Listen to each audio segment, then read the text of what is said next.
Hi everybody, it's Susan Phelps, and today I'm going to do one of those talky chatty videos that might start out a little boring, but I think that you're going to find this is important information that everyone should know who is going through the process of buying a new construction home.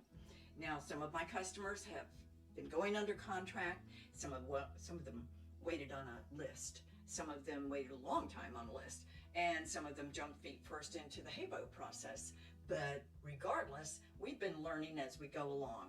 Now today I want to share with you what you need to think about when it comes to budget and when it comes to the timeline for the contract process and the building, and what you should consider when it comes to that contract. Not a lawyer, so I can't give you contract advice, but I can certainly give you a few tips about what to look for in your contract. So please don't go away. I put up new videos every week about the home buying process and the new home communities in the Sarasota and Manatee County area. And those weekly videos are what I do for you. So please give me a thumbs up and subscribe. I'll be right back.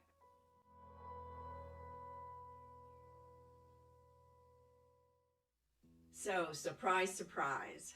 Did you know that you had to have a chunk of change to put down on a new home? You're going to have the a percentage of your total contract, a 10% down payment or a 20% down payment.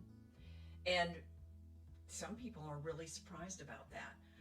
If you think about it, it is a little different than resale, because resale you can sometimes put down a $5,000 escrow deposit, but then when it comes to the mortgage, you're going to have to determine what you're going to mortgage and what your down payment is going to be. So it is basically the same, because you're going to have to put down a deposit, but it's dictated by the builder. So beware. Always ask for a copy of a blank contract if you're getting close to making a decision about where you want to be and what model home you want. Now, can you reserve a lot? No, unless it's a custom built, and then they will allow you to reserve that lot and move forward with that purchase, usually well ahead of the contract for the home. But at any rate, when you are working with a realtor, please ask them to get you that blank contract. Most builders are fine with that. So the next thing that you have to know is what's included in that contract price. You're going to be looking at the base price of the model, and then they add the lot price, and then they add the structural options. Now, structural options have to be included in the first part of the contract, because it is something that goes in with the permitting for your house. Design options are a little later, and that's added as a separate item to your contract. Now, I mentioned deposits. You have to have a deposit for the initial contract price, and when you go to design, you have to sometimes leave a check with them for 10 to 25% of those design items that you've chosen. And then there's the items that you might want to consider purchasing after your home is built and you've moved in. You might be surprised that the fence that you thought you could put up is nowhere included in this builder's process. That wasn't included in the contract. And you might find that additional, for instance, something that you add to the house like solar panels. The builders don't do that. So it's something that you have to add aftermarket. Some people want to include an expanded lanai. Now, if you're buying a spec home and it's already gone through the process of permitting, you're not going to get to do that. The builder's not going to do that for you. You're going to have to do that aftermarket. And it may be a pain, but if you've accepted the feature home that has been offered to you, then you've accepted it with those limitations. and believe me, most of the time there aren't very many limitations on those featured homes. The designers pick out great options and really want that home to sparkle and look like model homes if at all possible, within a budget, of course. So staying within that budget is really important. You need to be able to come up with your wish list, and I really mean your wish list. What is everything that you want in this home? Go down that option list, check them all off, add them all up, add it to that base price and the lot price, and see what you have. Then also consider that you're going to spend another 10 to 20% of the base price on your design options that come, a week later, 2 weeks later, maybe even a month later, depends on the builder's design schedule. So keep those things in mind. Your budget will add up really quick. Then after you've got that wish list and it's added to your project amount, maybe there's something there that you can live without. Maybe there's a lot there that you can live without. It just depends on what you have set up prior for your budget. So stay within that budget. I'll help you if I can, if I'm allowed in with your design team. If you need some help with that design process, I'm here for you. I think that's so much fun. I was with a customer the other day who I knew wanted quartz in her kitchen, and there was some discussion about leaving that out and getting granite. Well, by the time we got to that countertop choice, the designer put up the granite and showed her what it was going to look like with the cabinet and the tile and so forth. And I knew that she'd already saved $2,000 by opting for something else or leaving it out. And I said, yes, but John, I know that Diane wants quartz. And he said, quartz? Well, then she should have quartz. And we put it together and she got her quartz. And it was still within her budget. So that was the best thing. Now, what we need to talk about next is the timeline. The timeline for the contract and the timeline for the building process. The timeline for the contract is going to be very strict. If you are putting together a contract with a sales rep, they're going to want you to respond and turn that contract around within 24 to 48 hours. That seems like a big rush, but if you're prepared, it doesn't have to be. If you've looked at a blank contract, and you should always have that first, and you've got your prices down on your structural options, the base price and the lot price, then you should move forward and take a look at that contract. Make sure, number one, that your options that you've chosen, the structural options, they are there as they are listed on the information that was provided to you. Check the prices. People make mistakes. Nobody's trying to rip you off or anything. That they're not trying to make a few extra bucks on a structural option. The other thing that you need to look at is whether there's any escalation clauses. You don't want to be having an open-ended contract wherein an escalation for structural costs or design costs are going to go up as you move along this process. Now, I haven't seen any of these kinds of clauses in the contracts that I've reviewed for my customers, but I hear that they're out there. So don't let that happen. And if it happens, then you need to have a real serious conversation with the sales rep. The other thing that you need to look for, basically, those are the two things that you might have some control over. They're not going to negotiate their contract. They're not going to negotiate prices. They used to negotiate with incentives, but those incentives for buyers and for realtors are no longer included. They might come back, but not now. It's supply and demand, and it's a seller's market. So here we are, just kind of trying to get through the process.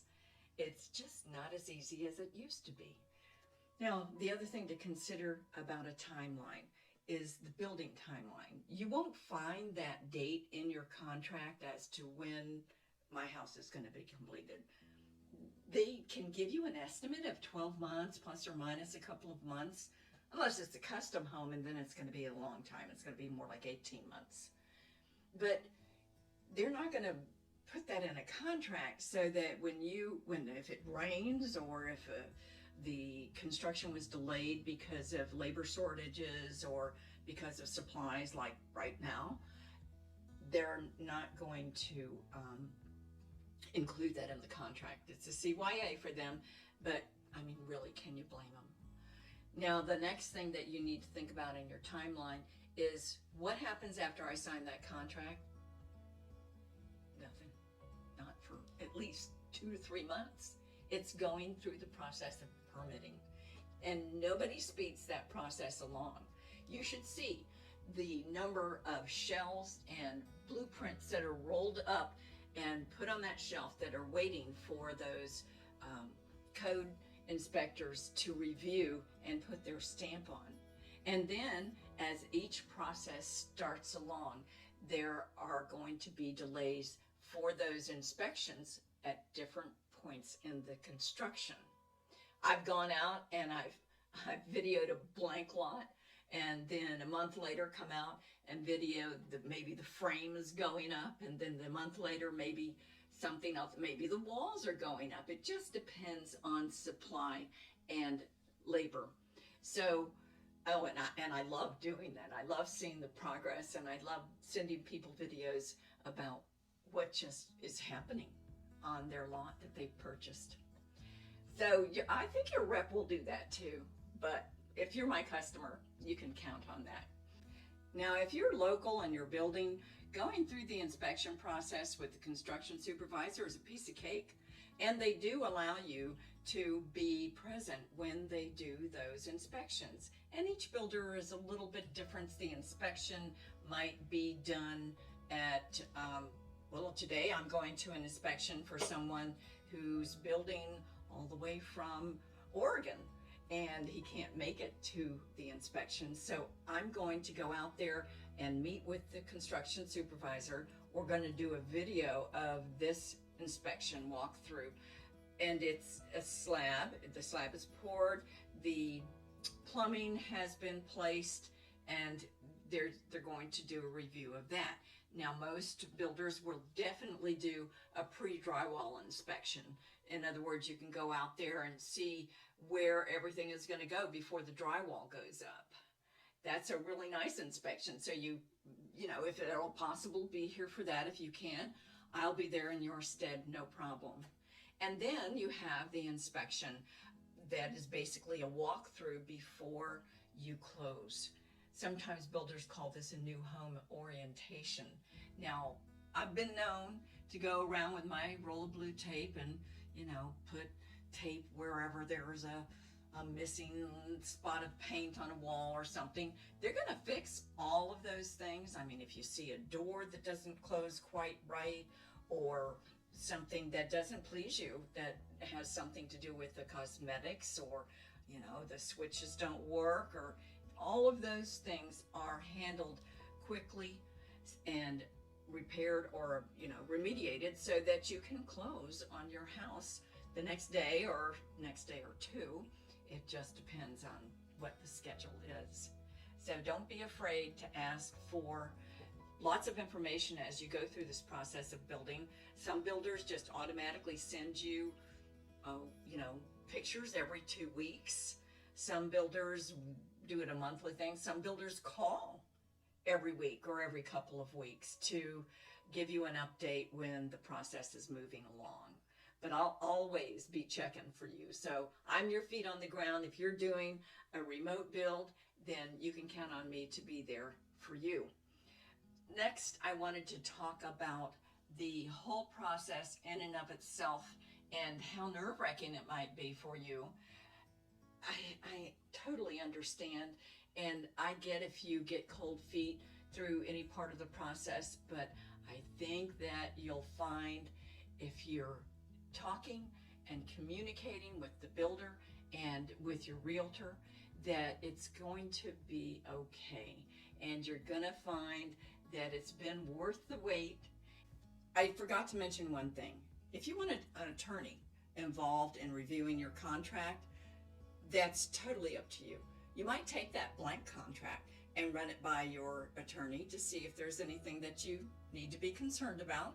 Usually there isn't.